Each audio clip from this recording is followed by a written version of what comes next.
Friends, Gujarati पकवान में तमाરું स्वागत है। आज આપણે બનાવીશું ટેસ્ટી રીંગણના રવૈયાનું શાક। આ શાક કુકરમાં એકદમ ફટાફટ બની જાય છે। તો ચાલો રીંગણના રવૈયાની રેસીપી જોઈ લઈએ। રીંગણના રવૈયા બનાવવા માટે મેં અહીં 250 ગ્રામ જેટલા નાના રીંગણ લીધા છે। તો પહેલા રીંગણને ધોઈને તેના ડીટિયાને આ રીતે કટ કરી લઈશું। રીંગણ કટ કર્યા પછી તેને તરત જ પાણીમાં ઉમેરી દેવાના, એટલે રીંગણ કાળા ના પડે।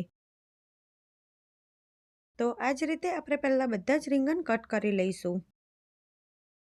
સાથે મેં અહીં એક મીડિયમ સાઇઝનું બટાકું લીધું છે।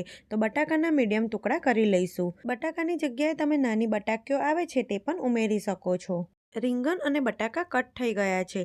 તો હવે આપણે રીંગણમાં ભરવા માટેનો મસાલો બનાવીશું। તો એક બાઉલ લઈ તેમાં 1/4 કપ જેટલો સિંગદાણાનો ભૂક્કો, 3 ટેબલસ્પૂન બેસન, ટેબલસ્પૂન હળદર, 2 ટેબલસ્પૂન ધાણા જીરું પાવડર, 2 ટેબલસ્પૂન તલ, 2 થી 3 ટેબલસ્પૂન કાશ્મીરી લાલ મરચું પાવડર અને સ્વાદ મુજબ મીઠું ઉમેરીશું। 1 ટેબલસ્પૂન ગરમ મસાલો। હવે 2 ચમચી જેટલું તેલ નાખી બધું સારી રીતે મિક્સ કરી લઈશું। અહીં તમે 2 થી 3 ચમચી જેટલા કોપરાના છીણનો પણ ઉપયોગ કરી શકો છો।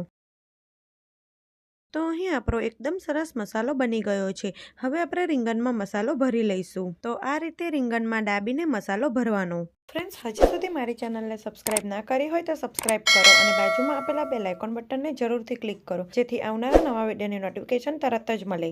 તો અહીં મેં બધા જ રીંગણના રવૈયા ભરી લીધા છે। હવે જે મસાલો વધ્યો છે તેમાં કટ કરેલા બટાકાના ટુકડાને ઉમેરી મિક્સ કરી લઈશું। હવે આપણે શાકનો વઘાર કરીશું। તો એક કુકર લઈ તેમાં 3 થી 4 ચમચી જેટલું તેલ ગરમ થવા દઈશું। તેલ ગરમ થાય પછી આપણે તેમાં 1 ચમચી જેટલી રાઈ નાખીશું અને રાઈ ફૂટે એટલે તેમાં 1/4 ટેબલસ્પૂન જેટલી હિંગ નાખીશું અને સાથે જ આપણે 2 ચમચી જેટલા આદુ, લસણ અને મરચાંની પેસ્ટ ઉમેરીશું અને તેને 1 થી 2 મિનિટ માટે સ્લો ફ્લેમ પર શેકી લઈશું। પછી આપણે તેમાં જે રીંગણ ભરીને રાખ્યા છે તે ઉમેરી દઈશું અને સાથે જ બટાકાના મસાલાને પણ ઉમેરી દઈશું। આ ટાઈમે તમે 1 નંગ ઝીણું સમારેલું ટામેટું ઉમેરવું હોય તો ઉમેરી શકો છો। પછી આપણે તેમાં 2 ચમચી જેટલો ગોળ ઉમેરીશું। ગોળની જગ્યાએ તમે ખાંડ પણ ઉમેરી શકો છો। હવે બધું સારી રીતે મિક્સ કરી દઈશું। પછી ગેસની ફ્લેમ સ્લો ટુ મીડિયમ રાખી શાકને 1 થી 2 મિનિટ માટે સાંતળી લઈશું। પછી આપણે તેમાં 1 ગ્લાસ જેટલું પાણી ઉમેરીશું।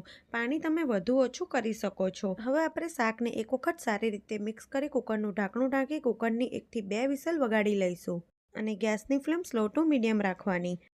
તો અહીં કુકરની 2 વિસલ વાગી ગઈ છે। ગેસની ફ્લેમ બંધ કરી દઈશું અને કુકરને થોડુંક ઠંડુ થવા દઈશું। તો અહીં કુકર ઠંડુ થઈ ગયું છે।